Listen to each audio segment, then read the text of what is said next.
I told him that what happened in that way that they joined. I said, I still get on church. That's right. Stop looking at that. Happy Sabbath, church family. Happy Sabbath. And welcome to our Sabbath Day Adventist Church. To all those who are joining us online via YouTube and Facebook. Welcome. Today we are on lesson 10.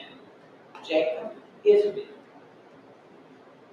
Our memory text for today is, and he said, your name shall no longer be called Jacob, but Israel, for you have struggled with God and with men and have prevailed. Anybody want to say anything about that? The memory text? No? Then we shall go home. As Jacob's family story continues, we saw both the good and the bad. We also saw the hand of God and his faithfulness to the covenant promise revealed at the end. Jacob is now returning to home to face Esau, his victim of his treachery. Jacob was very much afraid of what Esau might do to him, even though 14 years had passed. So amid his fear, Jacob prays fervently to the Lord, acknowledging that he is not worthy of the least of all the mercies and the truths that have been shown to him. God appears to him and gives him a new name for a new beginning, a beginning that will lead to the creation of a nation itself, named after him. Despite all that happens, the story of the patriarchs and their family is told in Scripture in order to show us that God is faithful to fulfill what he has promised and that he will do so, despite what at times seems to be nothing but his people doing all they can to stop this fulfillment of his promises to us. Okay.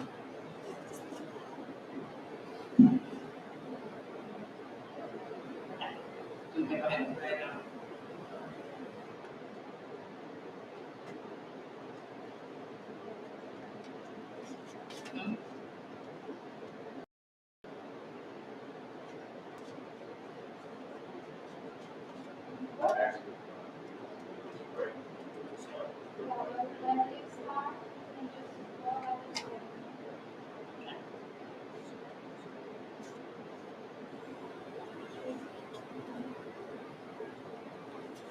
Heavenly Father, we thank you for inviting us again into your house this week. We are about to complete our Sabbath school lesson for the week. We ask that the Holy Spirit be with us here this morning to help us to understand fully all that we have read and know to be true. So we ask for each of us, each and every one of us in our church family still on their way, that they have safe travels in their journey to me. In the name of the Son, Jesus Christ. Amen.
Sabbath.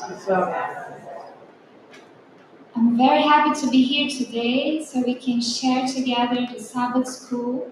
And I will definitely need everybody's participation. It's a very important lesson. It's one of my favorite stories in the Bible. And I want to ask first, who will study the Sabbath school lesson this week? I want to see the hands. I studied it, but that's going for us. I might know Okay. every day.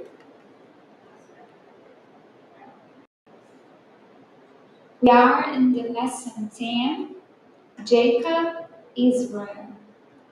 Now I'm going to ask to everybody to get your lesson and we are going to read the memory verse together. Because I don't think nobody memorized it, huh? Anyone memorize? Wanna come here and say it? No? We need to practice more. And it's gone. One, two, three. And he said, your name shall no longer be called Jacob, but Israel, for you have struggled with God and with men and have prevailed. Genesis 32:28.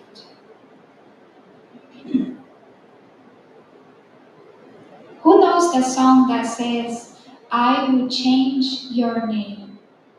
It's a beautiful song and I like it so much. And that's what we're gonna talk a little bit this week.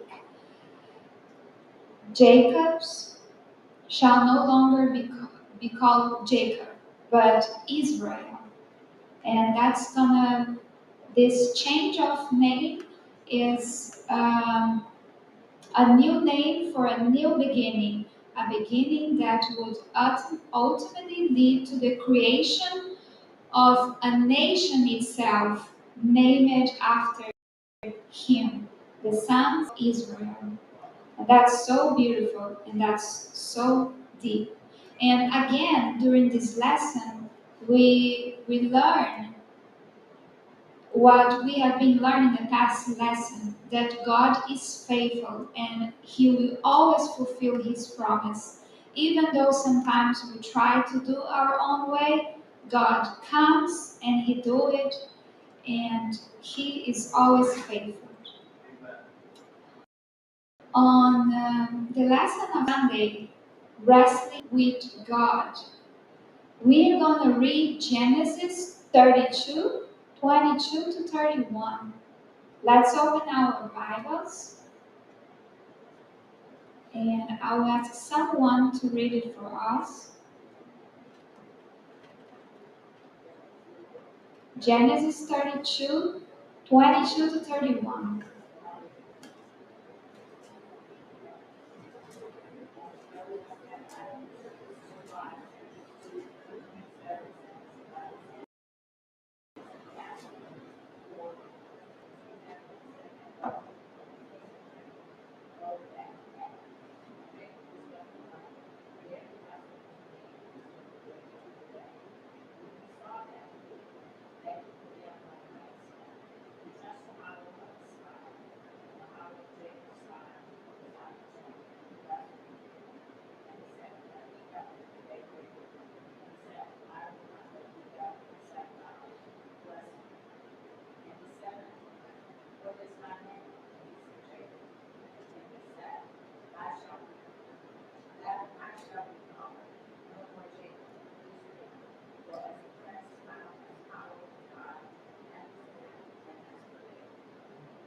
Amen. So when this thing happened on Jacob's story, when this fight happened,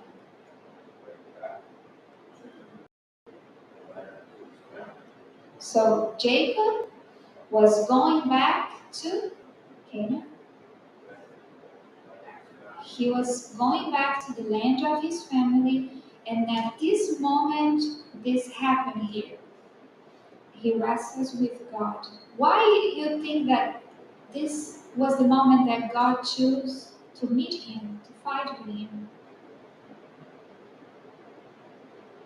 He was praying because he was afraid of what he was afraid of Jacob. Esau, he didn't know what Esau was going to do. He didn't know where he was going. I ain't through. So he was praying, not be afraid. So he was going back to his land, and all that he could think is about, I'm going to meet my brother again. So after 20 years since he left home, he's making his way back on the same road where he first went as a fugitive, and exactly the same way. And all I can just imagine all the memories coming to his mind about what he did in the past. And so he was feeling guilty, he was feeling afraid, he was terrified. And that was the exact moment that God decided to meet with him. So, what spiritual lessons can we learn from that? Before you go on spiritual lessons, think about what you said. He's incredibly afraid of his brother, and he's praying to God, and a hand comes and touches him. And instead of him, this is God, and instead of him thinking, I need to worship the person who just touched me, he thinks, I need to fight the person who touched me. He probably thought it was Esau. Yes, he probably thought it was Esau. Yeah, but you see, Jacob did what he did, but his mother wasn't have to do that. Yeah, She was the blame for that. well, yeah, they all had their part He said, on the blame. Mother, you said, Esau is not here. I'm not here. Mhm. And she regrets because, as my husband said last week, we said last week, she never saw his face again. She died. She died. She never seen his face again. She Yes. never saw her son again. Never saw Jacob. Jacob. Yeah. So we can see in Jacob's story that he was a fighter since the womb. In the womb, the Bible says he was fighting with his brother, and then after he was fighting to get the birthright, and then after he was fighting to get the wife that he chose, and now he is fighting here. And he was fighting for wages. He said, 10 times you changed my wages. And then he was fighting for cattle because the way he bred the cattle so that the speckled brown ones would be for him. So he has been wrestling his entire life. He's having murdered 20 years. Now he's saying we believe this grace. Yeah, he's been wrestling in every area of his life. For his entire life, he's been fighting. And now God is about to change his life and about to change his name. And I think God was preparing him for this moment, through the trials, through everything that he went in his life. He was preparing him because unfortunately, when life, everything goes smooth and everything goes well, sometimes we forget God. But when we are trial, when we have those challenges in life, that's when we remember God, and that's when our character is changed. And God was preparing him for this final meeting with Jacob, and where he reveals himself to Jacob, and he forgives him. Jacob finally is ensured that God forgave him, because it was hard for him to live with all the guilt in his heart. And then finally, he knows that God forgave him.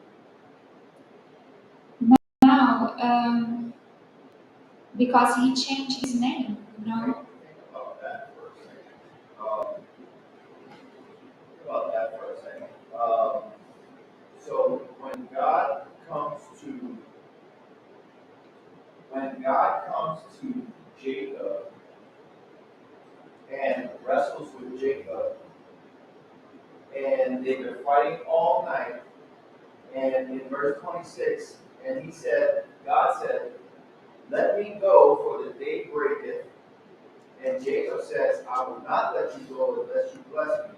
And then God tells Jacob, what is thy name? He asked Jacob, what is your name? And Jacob says, I am Jacob. What does Jacob mean? I am the deceiver. It's interesting that God would ask him, what's your name? You remember when Isaac asked him who he was, what his name was? He says, I'm Esau. I am Esau. I am Esau. He asked him over and over and over again, who are you? Who are you? I'm Esau. I'm Esau. I'm Esau. Now God comes and says, who are you? It was because of the lie that you told.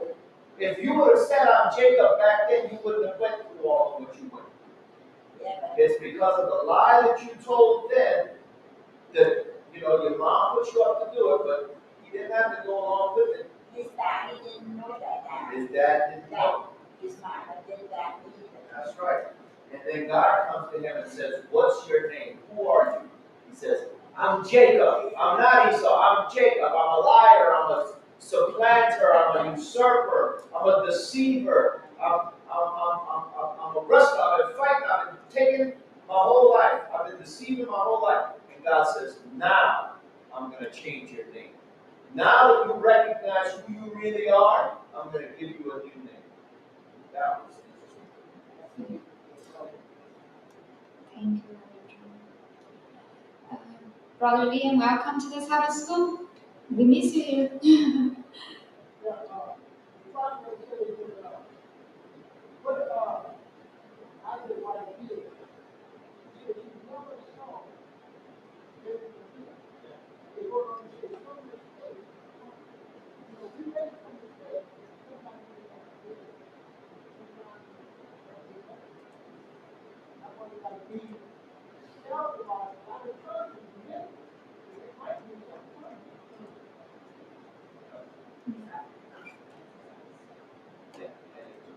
His whole life, he dealt with the consequences of that sin. As a matter of fact, all of this wrestling that he's going through now is because of a sin that happened 20 years before.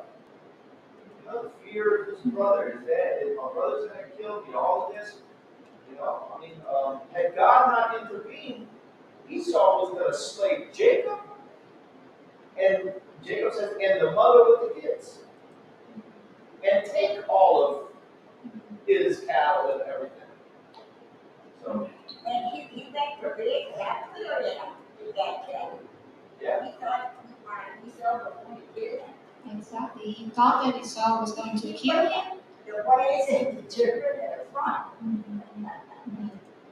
So now we are going from Peniel, where Jacob sees the face of God, to when Jacob is going to see the face of his brother. And that's what our sisters talk about. He is afraid of meeting him, and he starts to preparing to meet his brother. So what he does to prepare to see his brother? He starts sending him gifts. He sends messengers before him first to explain to his brother that I'm coming, and make sure you tell my brother, your servant Jacob is coming, and he sends his lord Esau. He wanted to make sure that Esau understood that I'm not coming back to take the land or to cash in on the birthright that I stole so many times years ago. I'm coming subservient. He is sending apologies before himself. He sends gifts, he sends cattle, he sends messengers. Yes. He humbled himself. He called himself servant. And I think he's doing that because he wants some clue as to how Esau's going to react. This is why he separates the Yes, clans. and he also divided his family into companies. companies, and I think Rachel should be in the second one and Leah in the first one. I don't know. But He got two ways. he had He to, had 4 wives. Four. yes.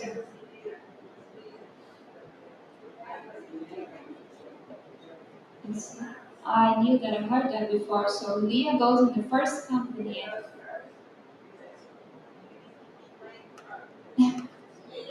I mean, what did he say? He gave him great shot.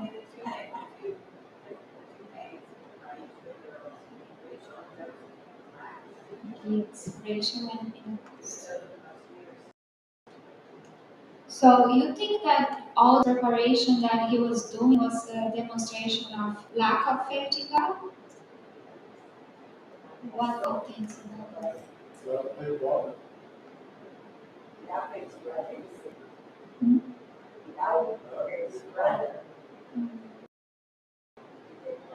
I think, in a sense, you can make a case that because him separating the parties and all of that, that happens after he meets with God. And when me and my wife were talking about it, I said, well, that was before he met with God. Now that I'm looking at it, it's after. He separated the parties after. So, after he had seen the face of God, Ellen White says clearly that he had the assurance that he was safe and that God was with him. After he met God and his name was changed to Israel, he wasn't afraid anymore. He was not afraid anymore to meet Esau. So why is he, if he's not afraid, if he knows God is with him, why is he separating the party and sending gifts and all of that? Well, I think, in my opinion, it's because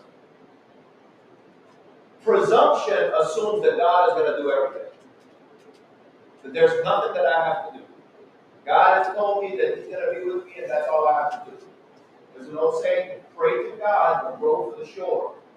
In other words, if you're in trouble, do everything you can to help yourself. In other words, you pray as if it all depends on God, and you work as if it all depends on you. God expects us to, while we trust Him and have faith in Him, to also be proactive. The New Testament it says, work out your own salvation with fear and trembling. Does that mean that I can save myself? Absolutely not. Absolutely not. But is there a place that I play? Absolutely. There has to be. Yes, in Portuguese we also say trust in God, but lock the door. So we have to do our part. So it was because well, no, let's go first to their meeting. So they finally meet. And what happened here is what we can call a miracle, because it would have been more than expected that Esau would be ready to kill his brother.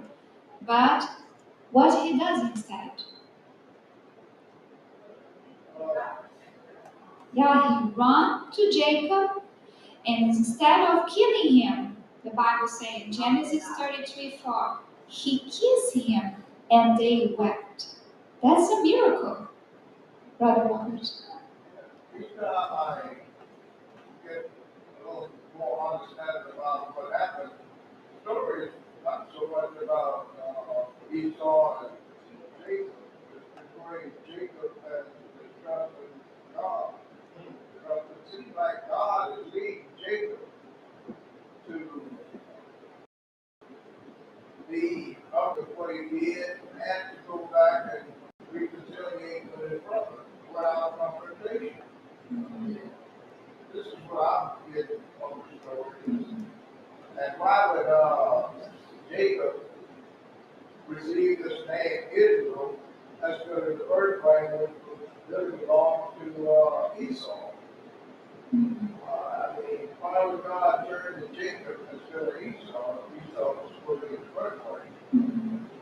Well, we saw here that there was a vertical conflict and a horizontal conflict. So there was something going on between Jacob and his brother and between Jacob and God. Rodney? Another thing, you see that God works in both things. He was working on Jacob, but he was working Yeah, on he worked in both. So another thing that we realize, we go into stuff and we're trying to get something from the mind. God had those both things, want to do both things. But nothing that we do, he works in the And he talked last month about the prophecy. The prophecy says that the elder was going to serve the younger, that Esau was going to be servant to Jacob. The prophecy said that even though Jacob is not the firstborn, he's going to receive the birthright. That's what the prophecy said. So that's not about the past. Jacob and his mother, or his mother and Jacob, try to bring this prophecy about by their own plans and with their own hands. And that's why all of the problems between Esau and Jacob are. It's not because of the birthright, it's because of the way that the birthright was gotten. It was gotten through deception.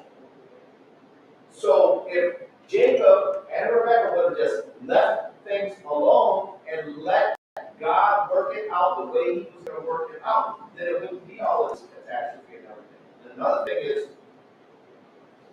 so I was thinking, like, why does Jacob have to go and meet Esau, and why does it have to be? Why doesn't God just make it easy and just slay Esau? You know, why does it have to be all of this, or why doesn't God send him somewhere, or Esau gets sick and Esau dies so that Jacob can come in and just have peace and everything? And it's because in order for God, Jacob to be right with God, he has to be right with his brother. Jacob is not going to be okay with God until he makes it right with his brother. And it's going to take God to work on both sides for that to happen. And look what happens. I mean, man, this is a miracle. He was coming to kill him. So it was not because all the gifts that he sent and all the preparation that he did that would not work for nothing if God was not working too. That's right. And you got to think also, it had just happened because Laban, he left with the kids and everything.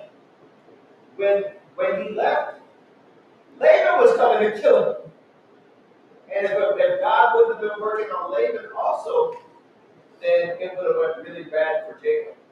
So yeah, it takes God to work on both sides. But also, the reason why God is working on both sides, that in order for us to be right with God, we have to also make it right with our brother. You bring that gift to the altar.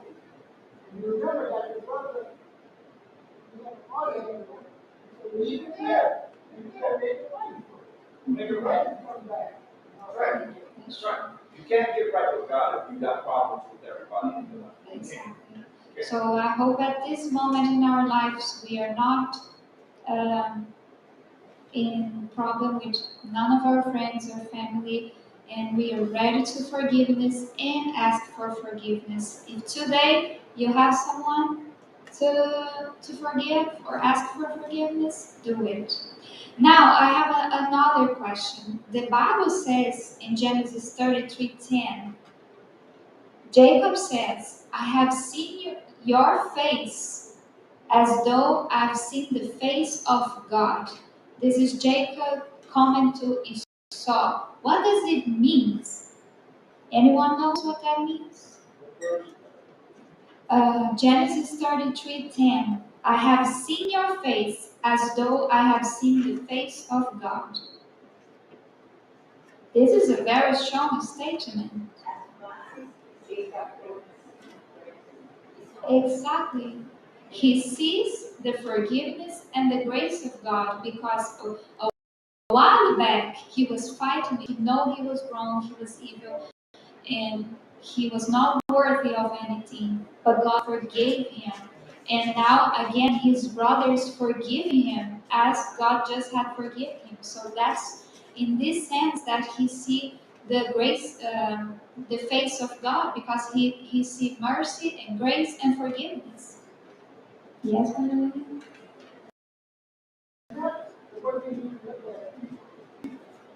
you know, fight for everything. Sometimes people, we feel we find forgiveness and That's I know we can do our part, and God like to do the part, the things other people do. That's not what we do. That's not what we do. We have to first, we have to make it right. And then let God. So God was so merciful for him that Jacob here is having what the lesson calls a second Peniel experience. So he's forgiving twice for his brother and for God. Truly, he now must have understood even more than before the meaning of grace. That's so amazing.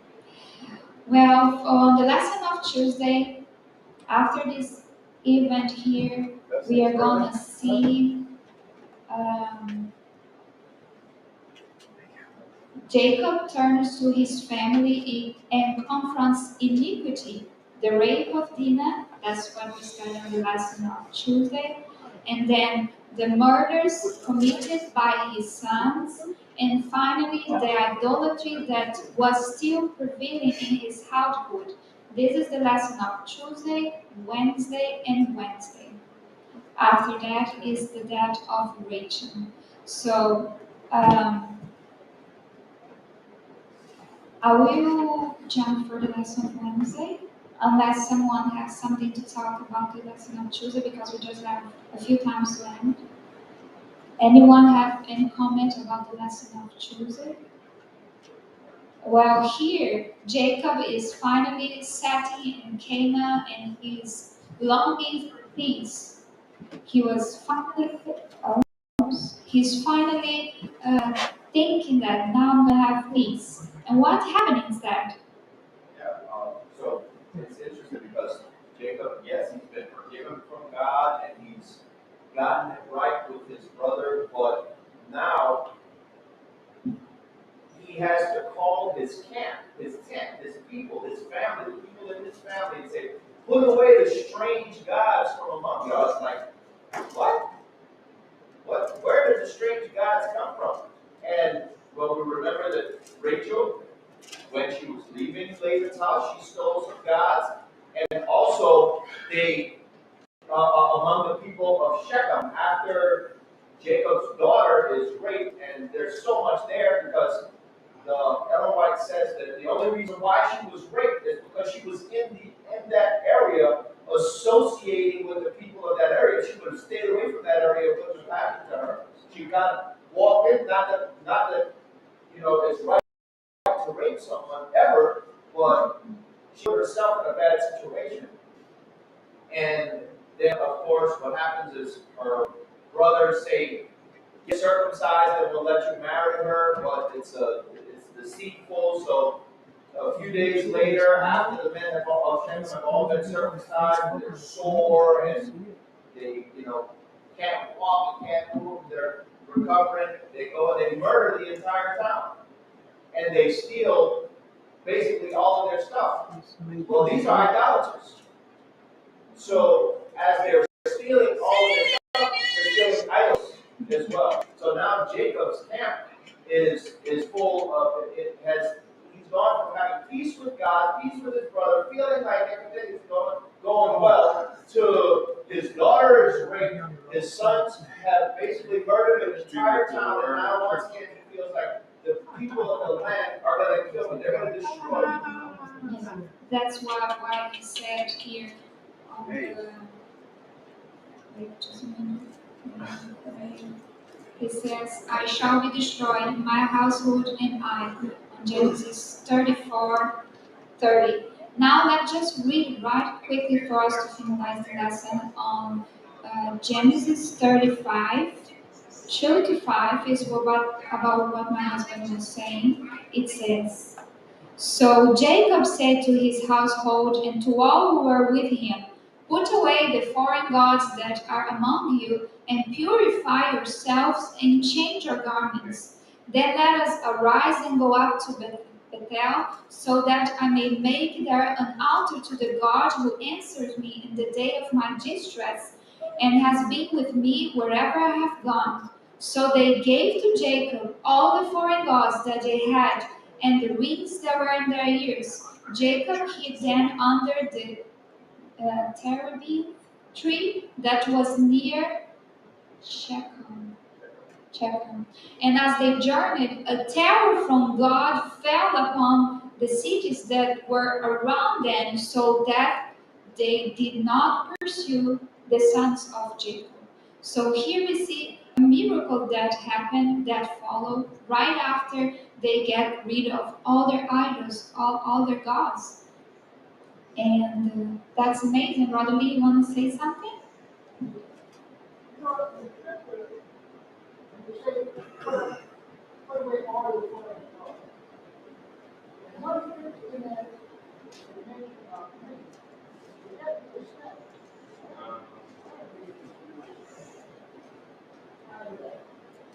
I couldn't hear you. No. I say, in that scripture, they say, put away all your foreign gods. Here, it was. And what are those names? Earrings. Right. You know, all that, you know, all that. But that's the They scripture. read that.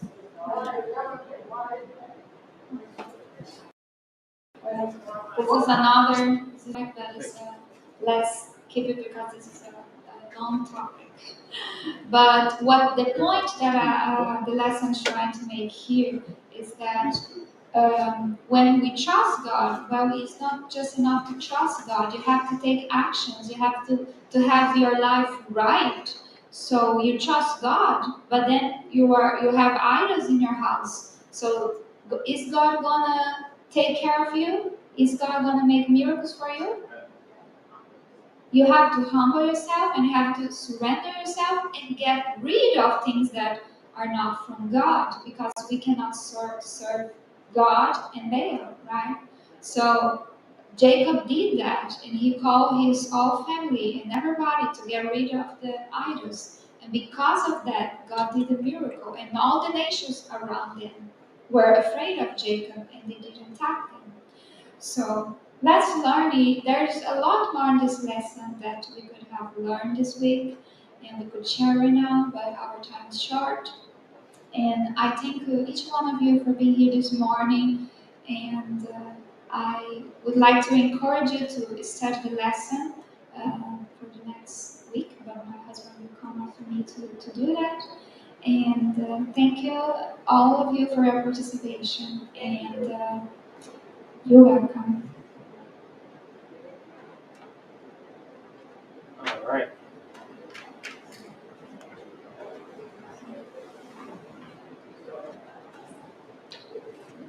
You took that for that lesson. Good job. Really good job. She never thinks she's gonna do a good job. Like Sister Janice never thinks they're gonna do a good job. They come out here, they're just outstanding. It's like, that was no good. They know it was good. It was great, great job on that.